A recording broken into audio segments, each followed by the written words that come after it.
सगळ्यात पहिले आपल्याला चार्ल्स बॅबेज या सायंटिस्टचं नाव समोर येतं. चार्ल्स बॅबेज हे कम्प्युटरचे फादर्स असं म्हटलं गेलं आहे यांना. Charles Babbage is non as a father of computer. Charles Babbage हे एक मॅथमॅटिशियन होते, फिलॉसॉफर्स होते आणि एक इन्व्हेंटर होते, ब्रिटिश इन्व्हेंटर होते, ज्यांचा जन्म हा ग्रेट ब्रिटन म्हणजेच इंग्लंडमध्ये झाला 1791 झालेला होता. चार्ल्स बॅबेज यांना फादर ऑफ कम्प्युटर असं का म्हणतात? कारण की चार्ल्स बॅबेज यांनी 1822 एक मशीन बनवलं होतं, त्याचं नाव त्याने डिफरन्स मशीन असं ठेवलं होतं. कॅल्क्युलेशन्स करण्यासाठी काही मशीन्स इनोव्हेशन झालेल्या होत्या, पण चार्ल्स बॅबेज यांची जी फिलॉसॉफी होती, त्यांना असं वाटत होतं की त्यांना फक्त कॅल्क्युलेशन पुरतंच हे मशीन नाही ठेवायचं होतं, त्याच्या बियॉन्ड काही पॉवर्स मशीन्सला द्यायचे होते. पण त्यावेळेस काही लिमिटेशन असल्यामुळे चार्ल्स बॅबेज यांची जी संकल्पना होती ती त्यांना पूर्ण करता नाही आली.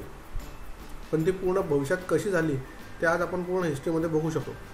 तर चार्ल्स बॅबेज यांचं जे मशीन होतं डिफरन्शिएट मशीन, हे 25,000 पार्ट्सने बनलेलं होतं. 13,600 किलोचं त्याचं वजन होतं.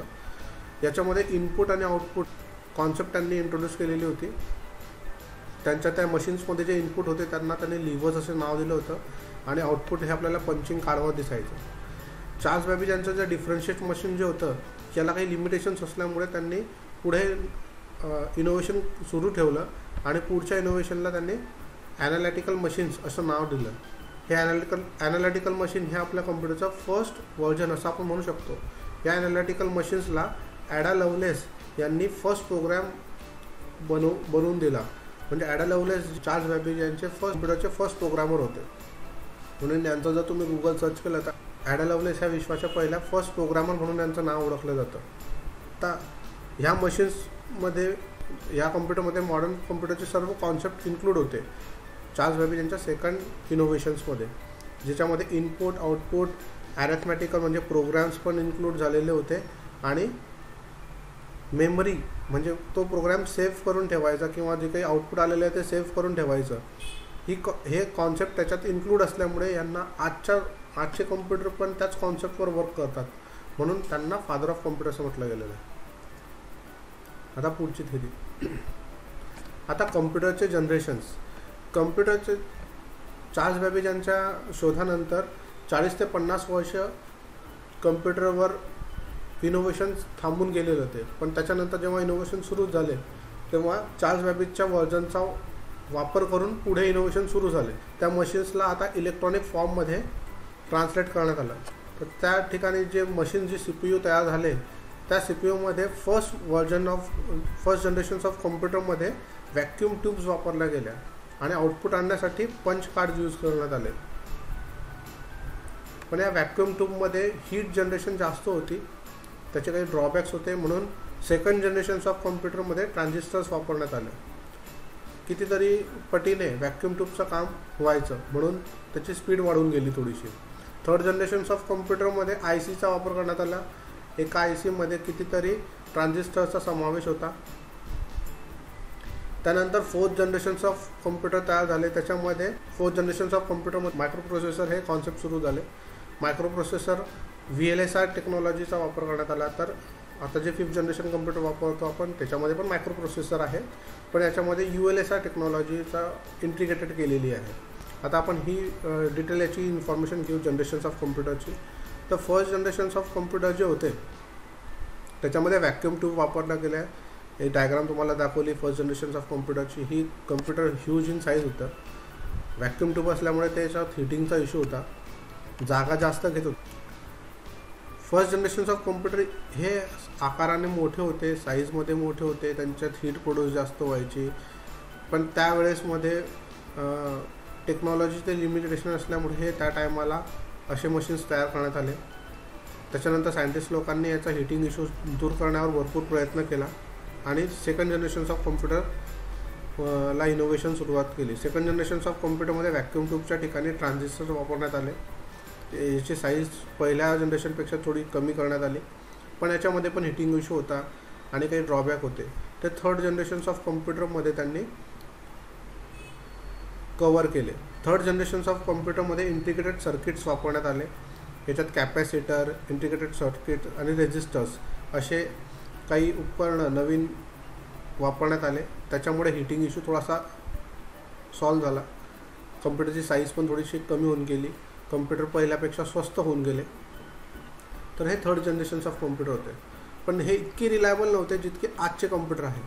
तर आज फोर्थ जनरेशन आणि फिफ्थ जनरेशन कम्प्युटर आपण वापरतो. फोर्थ जनरेशन्स ऑफ कम्प्युटरमध्ये मायक्रो प्रोसेसर चिप वापरण्यात आली. ही एक छोटीशी मायक्रो प्रोसेसरची चिप लाखो ट्रान्झिस्टर्स आणि व्हॅक्यूम ट्यूब्सचं काम करत होती, म्हणजे त्याने टेक्नॉलॉजी चेंज झाली.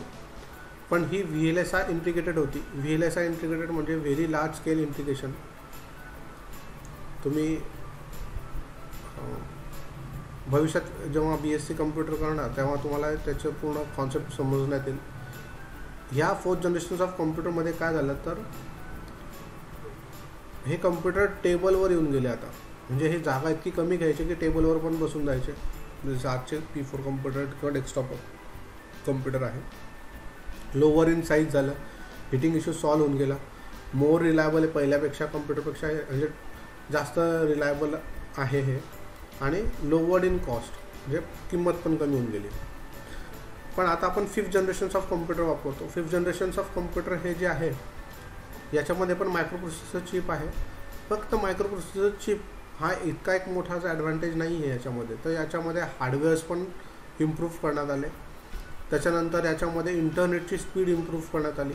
आता फिफ्थ जनरेशन्स ऑफ कम्प्युटर म्हटलं तर मॉडर्न कम्प्युटर झाले सर्व.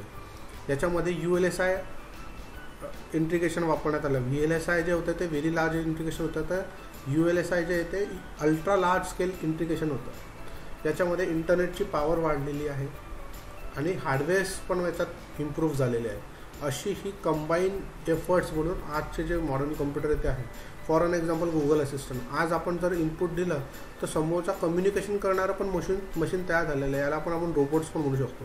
फॉर एन एक्झाम्पल मी सांगितलं hello Google what is the weather for today, तर तो आपल्याला आन्सर्स देईल की आजचं वेदर काय. तसे फिफ्थ जनरेशन्स ऑफ कम्प्युटर मार्केटमध्ये येऊन गेलेले आहे. जर आपण टेक्नॉलॉजी जर समजली तर पहिले व्हॅक्यूम ट्यूबपासून कम्प्युटर ट्रान्झिस्टरवर शिफ्ट झाले, ट्रान्झिस्टरवरून ICवर शिफ्ट झाले, ICवरून मायक्रो प्रोसेसर चिपवर झाले, आणि आता फिफ्थ जनरेशन्स ऑफ कम्प्युटरला आपण आर्टिफिशियल इंटेलिजन्स असं नाव दिलेलं आहे. ही अशी प्रोसेस आहे, म्हणजे कम्प्युटरची साईज मोठी होती पहिले भरपूर, आता ती छोटीशी होऊन गेलेली आहे. तर हे कम्प्युटरच्या पिढ्या होत्या. आता आपण कम्प्युटरचे टाईप बघून घेऊ. Type of computer. कम्प्युटरचे 4 टाईप्स आहे. पहिलं मायक्रो कम्प्युटर, नंतर मिनी कम्प्युटर, तिसरं मेनफ्रेम कम्प्युटर आणि चौथं आहे सुपर कम्प्युटर. मायक्रो कम्प्युटर जे आहे हे tablet, desktop, notebook, mobile, smartphones ह्या सगळ्यांचं कॉम्बिनेशन, जितके इलेक्ट्रॉनिक गॅजेट्स आज आपण वापरतो हे सगळे मायक्रो कम्प्युटरमध्ये काउंट होतात. जे सिंगल पर्सन वापरू शकतात त्याला PC पण म्हणतो आपण. पर्सनल कम्प्युटर होऊन गेले हे आपले. मिनी कम्प्युटर हे जे असतात ते साईजमध्ये मायक्रो कम्प्युटरपेक्षा मोठे असतात आणि मेनफ्रेम कम्प्युटरपेक्षा छोटे असतात. त्यांचं परफॉर्मन्स पण त्याच्या दोघीच्या मध्यम स्थानी असतं, म्हणून याला मिनी कम्प्युटर हे कॉन्सेप्ट आहे. मेनफ्रेम कम्प्युटर हे याचे जे CPU असतात ते आकाराने मोठे असतात, एका रूममध्ये रॅकसारखे लावलेले असतात. मेनफ्रेम कम्प्युटर हे generally large amount of data store करण्यासाठी वापरण्यात येतात. हे छोटे व्यवसाय वापरत नाही, हे मोठमोठ्या कंपन्या MNCs वापरतात, जिथे लाखो असंख्य ग्राहक असतात. For an example LIC, railway हे मेनफ्रेम कम्प्युटर वापरतात. सुपर कम्प्युटर हे ज्या मोठमोठ्या कंपन्या आहेत ज्यांचे इंटरनॅशनल मार्केट्समध्ये लाखो कस्टमर्स आहेत, तिथे ते पण सुपर कम्प्युटर वापरतात, किंवा सायंटिस्ट लोक हे सुपर कम्प्युटर वापरतात. NASA आणि इंडियाची जी सायंटिस्ट लॅब आहे हे लोक सुपर कम्प्युटर वापरतात. तर आज आपण तुम्हाला कम्प्युटरचं इनोव्हेशनपासून कम्प्युटरच्या पिढ्या आणि कम्प्युटरचे प्रकार आपण याच्यात समजवलेले आहे. या टॉपिकवर तुम्हाला एक्स्ट्रा माहिती ही MSCITच्या पहिल्या लेसन्समध्ये आहे, ऑल अबाउट कम्प्युटरमध्ये, ती तुम्ही वाचू शकता.